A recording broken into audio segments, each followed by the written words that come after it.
expertise, best practice will be very important for us in Brazil. Drywall in Brazil is much more than a construction system. It's a kind of opportunity to bring jobs for us. Okay? Don't take your time. Thank you so much, you guys. Thank you for having me. So, let's get my clicker here. So you guys know, my name is Leah Paluk. I'm here all the way from Canada. I've been doing drywall for about 3 or 4 years now, with my main focus being on mudding and taping for the last 2 years. So I work for myself, by myself, but I am incredibly motivated by other women that I've found in the trades. One of my favorites is that drywall chick. We have TK Murray Drywall, Drywall Shorty, Extreme Trappers Taping, tons of other females in drywall trades also. There's also some female woodworkers who I love. Beautiful woodworking pieces there. Female carpenter from Australia.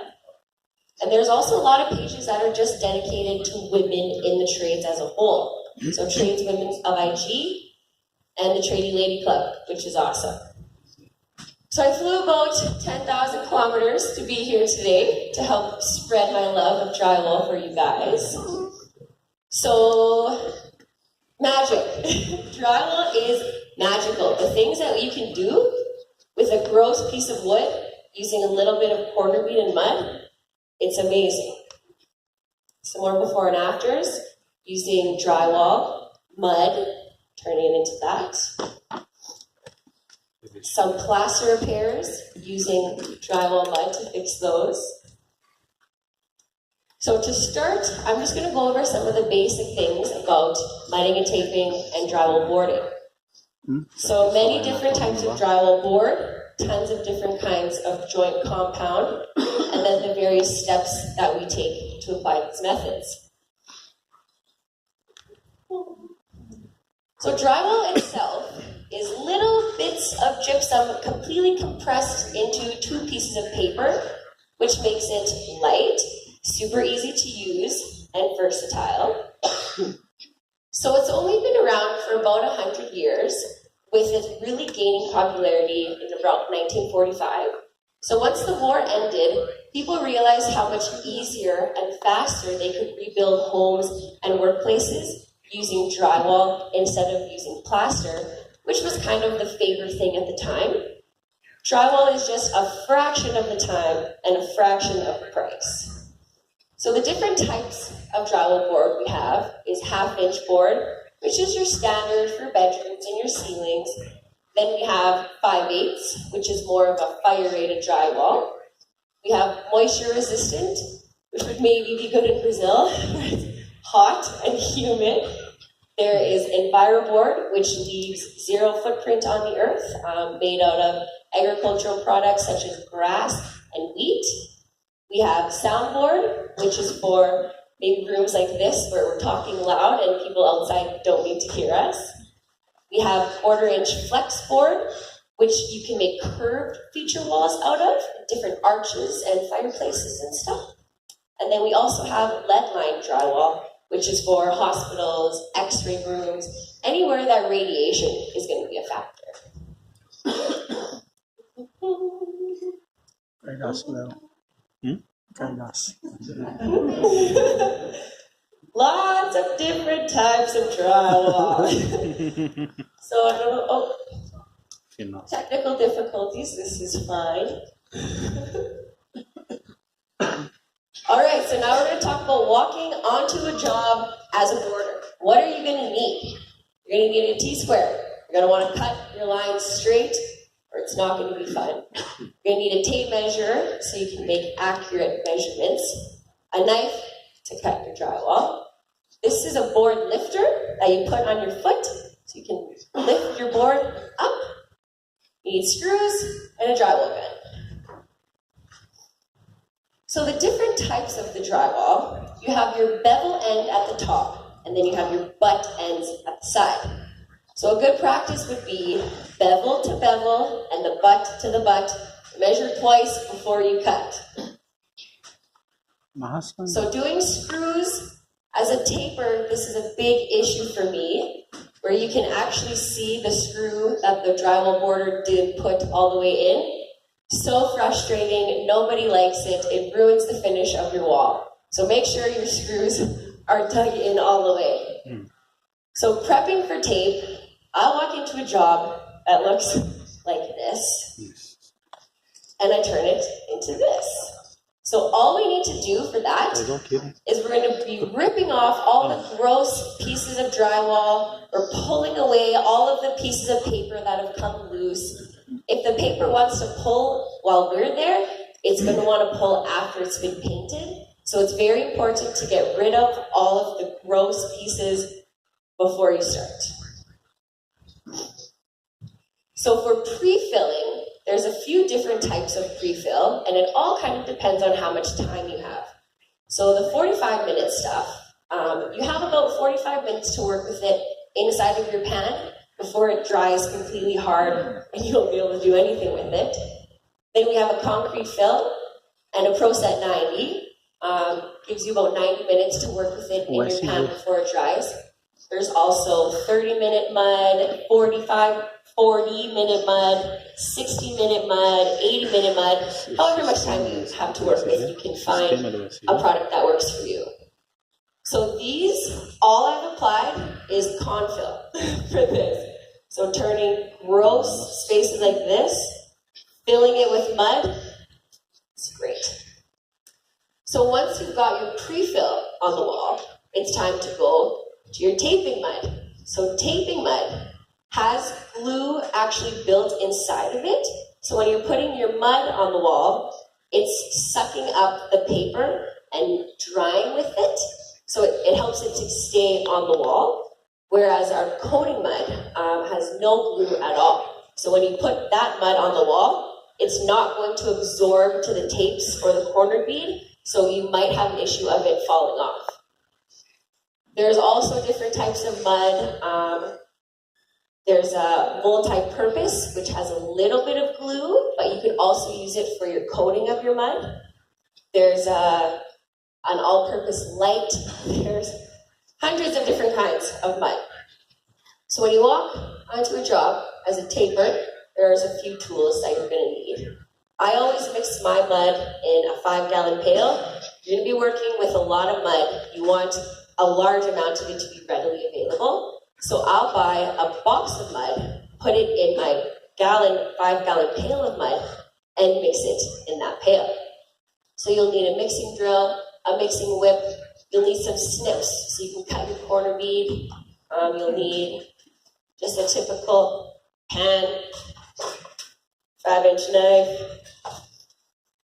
Here's just a 10-inch coating knife, then a 12-inch coating knife.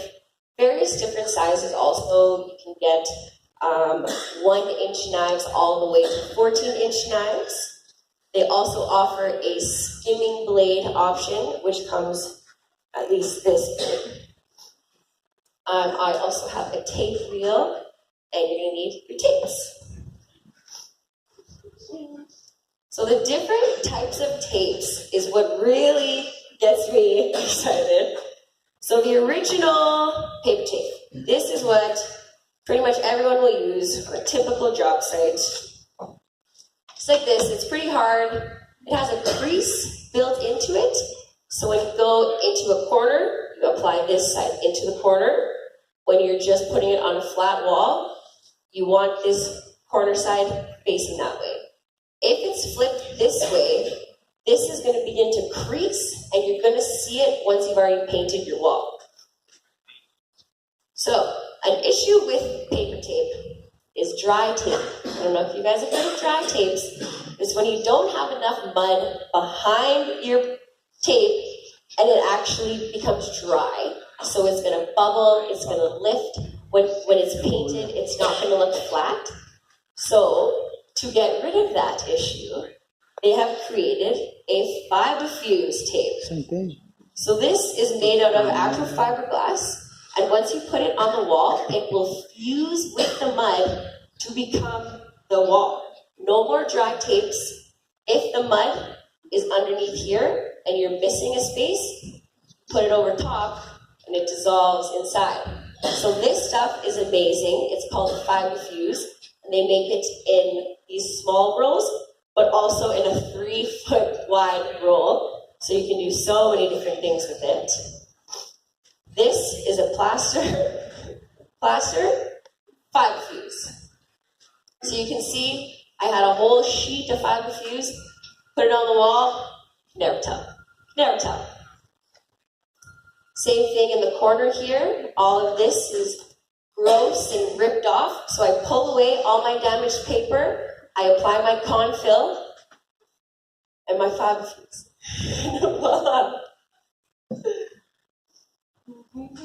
Another perfect case of using fiber fuse. This is on a ceiling in an office building where we have giant gaps and it doesn't look good. So we rip back everything again, apply our confill, put our fiber fuse, and it's basically gone. Another example, just using fiber fuse. You can see I started to apply my confill right there, and the whole entire area, level 5. So now we have our tapes on. It's time to move to our corners. Well, I guess we should need to go over fiber fuse or this mesh tape. Back up a little bit. So I got excited because I love fiber fuse so much. I forgot all about mesh tape. So mesh tape, you've probably seen, it has a sticky side on it. So this side is sticky, this side is not. In theory, you should be able to put this directly on the wall, but I personally have not had luck with it. I find that these strings just get everywhere. I don't like this product, so I would just stick to fiber.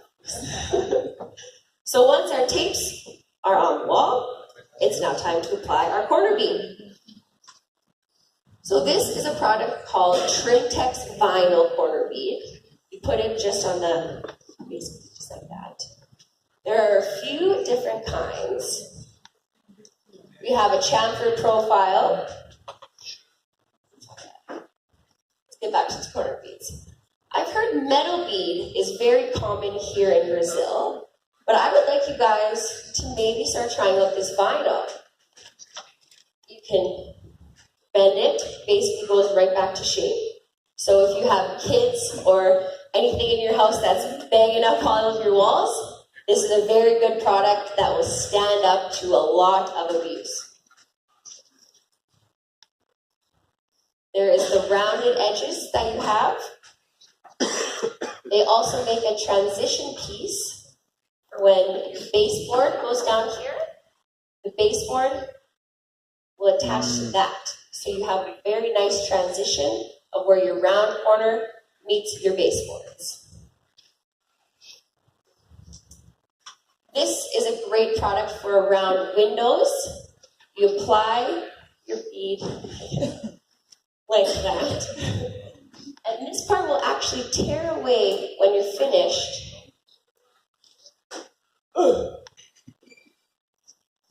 Just to leave a nice, clean, revealed line.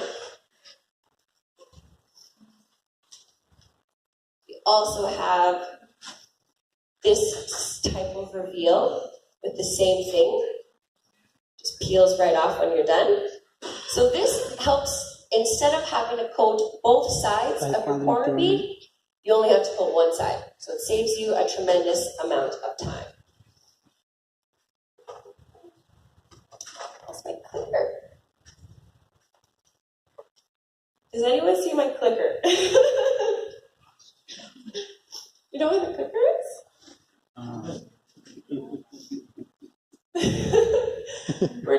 Sorry, I lost my clicker.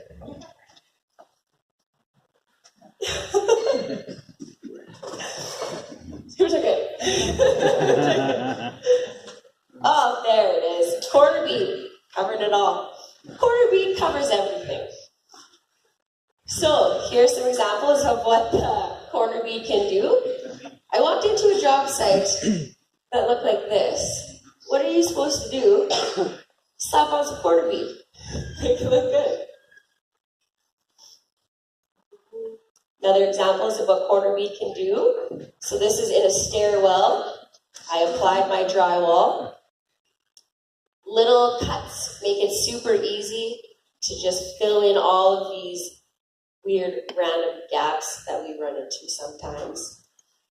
So now we've got our tapes on, we've got our corner bead on, it's time to start coating our mud. So I always say bigger is better when it comes to coating. So I start out with a 10-inch knife. And if my tape is on the wall like this, I'll start in the middle and then just work my way down like that.